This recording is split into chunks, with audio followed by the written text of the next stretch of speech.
मेरा फितूर, जिद है मेरा गुरूर, जिद है मेरी जुर्रत, जिद है मेरी हिम्मत। वेलकम बैक एवरीवन, स्वागत है एक बार फिर से आपका अमेजिंग शॉर्ट ट्रिक की सीरीज में for neat and J entrance examination, जहां पे हम बात करते हैं बहुत ऑसम से numerical problem, the similar type and most expected type के क्वेश्चंस आप मान सकते हैं जो जी में नीट में आते हैं, आ चुके हैं बच्चों, right. And the amazing thing is that कि उनको हम बहुत फास्टेस्ट टेक्निक के थ्रू सॉल्व करते हैं। डायरेक्ट फंडा मैं आपको बताता हूं कि क्वेश्चन को पढ़ने के बाद आप कैसे समझ पाएंगे कि इसमें डायरेक्ट कंसेप्ट आप कैसे यूज करके बहुत क्विकली क्वेश्चन को सॉल्व कर सकते हैं, अपना टाइम बचा सकते हैं, राइट। और अपना स्कोर, सबसे इंपॉर्टेंट बात यहाँ पे स्पीड बढ़ा के स्कोर को इंक्रीज करना है। देखो कंसेप्ट तो हमें आने चाहिए, वो तो फॉर श्योर है, राइट। कंसेप्ट के साथ साथ अगर ऐसे टेक्निक सीख के जाओगे तो आपका ऑटोमेटिकली कॉन्फिडेंस इंक्रीज कर जाएगा बच्चों। फर्स्ट प्रायोरिटी कंसेप्ट ही होता है, उसके बाद ऐसी टेक्निक आपकी हेल्प करती है आपके स्कोर को इंप्रूव कराने में, कुछ क्वेश्चंस को बहुत फास्टेस्ट वे में कम से कम टाइम में सॉल्व कराने में, जिससे कम समय में ज्यादा क्वेश्चन जब हम करते हैं तो स्कोर ऑटोमेटिकली इंक्रीज कर जाता है। And this is actual meaning of all this type of technique short trick, you can say whatever,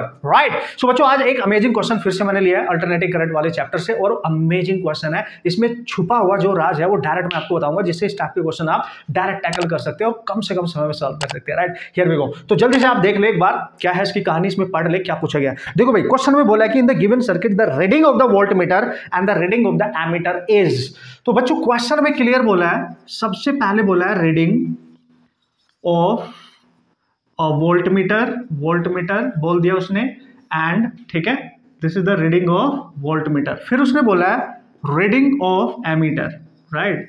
we have to calculate the reading of ammeter. मतलब एमीटर मतलब करंट को रीड करेगा, voltmeter मतलब voltage को read करेगा, obvious है, right. So question देख लेते हैं सर्किट में क्या दे रखा है। देखो बच्चों ये जो सर्किट आपको दे रखा है, अगर आप ध्यान से देखेंगे, ये रेजिस्टेंस है, ये इंडक्टर है, ये कैपेसिटर है, तो ये एलसीआर सर्किट है, और ये यहाँ पे एसी सप्लाई की गई है, देख सकते हो आप, ये जो सिंबल है ये एसी का होता है, एसी सप्लाई की गई है, जिसपे लिखा हुआ है 220 वोल्ट और 50 हर्ट्ज। 50 हर्ट्ज का मतलब ये इसकी इतनी फ्रीक्वेंसी पे है, और जो 220 वोल्ट ये जो वैल्यू लिखी है ये हमेशा VRMS वैल्यू होती है बच्चों, ध्यान देने, हमेशा VRMS होता है। अगर केवल 220 इस तरीके से लिखा है, 200 नंबर में लिखा है अगर, तो ये VRMS वैल्यू होती है। और अगर ये VRMS वैल्यू हम यहाँ प्लस यहाँ माइनस मान लें और इधर से करंट जाएगी, तो करंट देखो एमीटर में एंटर करेगी, तो एमीटर में जो करंट जाएगी एमीटर उसको रीड करेगा। वो जो करंट होती है जो एमीटर रीड करता है, सबसे पहले आपको ये पता होना चाहिए कि वो कौन सी करंट होती है, मैक्सिमम, इंस्टेंटेनियस या RMS। तो बच्चों RMS करंट होती है, याद रखने का, दिस इज RMS करंट। तो अगर वो पूछ रहा है एमीटर की रीडिंग, तो मतलब you have to calculate IRMS,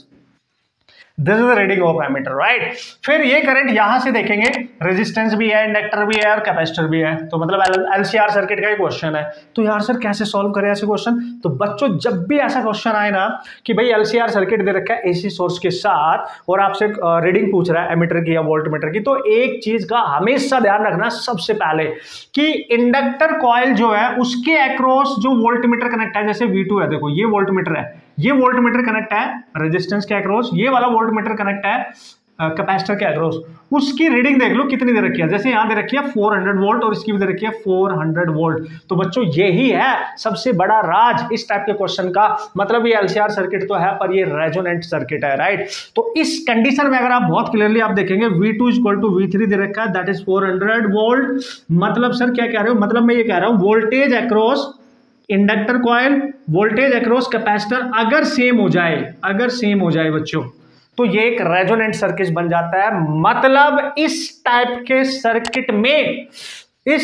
circuit में केवल रेजिस्टेंस ही काम करेगा, केवल रेजिस्टेंस, यानी जो एसी सोर्स है वो सारे के सारे करंट अपनी रेजिस्टेंस को सप्लाई करेगा, क्योंकि दोनों रेजोनेंस में आ जाते हैं, समझ गए। तो आपसे कुछ भी पूछा जाए बस इस कंडीशन पे आपने फोकस करना है। तो यार सर फिर जब हम वैल्यू कैलकुलेट करेंगे क्या इसका यूज नहीं करेंगे? बिल्कुल नहीं करेंगे। मतलब अगर आपसे पूछा गया एमीटर की रीडिंग बताओ, तो तुरंत आप बता देंगे एमीटर की रीडिंग। देखो भाई करंट होती है V/R, VRMS और रेजिस्टेंस दे रखा है R, तो केवल इसका रेजिस्टेंस लेंगे, ना कि इंपीडेंस। जबकि एलसीआर सर्किट में हम इंपीडेंस लेते हैं ना Z, वो नहीं लेना क्योंकि ये रेजोनेंस सर्किट है, क्योंकि इन दोनों का पोटेंशियल जो है वोल्टमीटर वाला डिफरेंस इनके अक्रॉस वो सेम आ रहा है। तो सिंपल हो गया। तो VRMS दे रखा है आपको 220, रेजिस्टेंस है 100 एंड दैट इज 2.2 एम्पियर।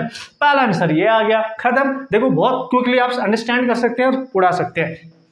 तो यार सर इस वोल्ट मीटर की क्या रीडिंग होगी? भाई वोल्ट मीटर इस रेजिस्टेंस के अक्रॉस कितना पोटेंशियल ड्रॉप है उसको मेजर करेगा, और आपको पता है ये एसी सोर्स पूरी करंट इस पे अप्लाई सप्लाई कर रहा है, ये तो काम नहीं कर रहा है अब, तो ये इसका जो भी वोल्टेज दे रखा है इसी सोर्स का डायरेक्ट इसके अक्रॉस अप्लाई हो जाएगा।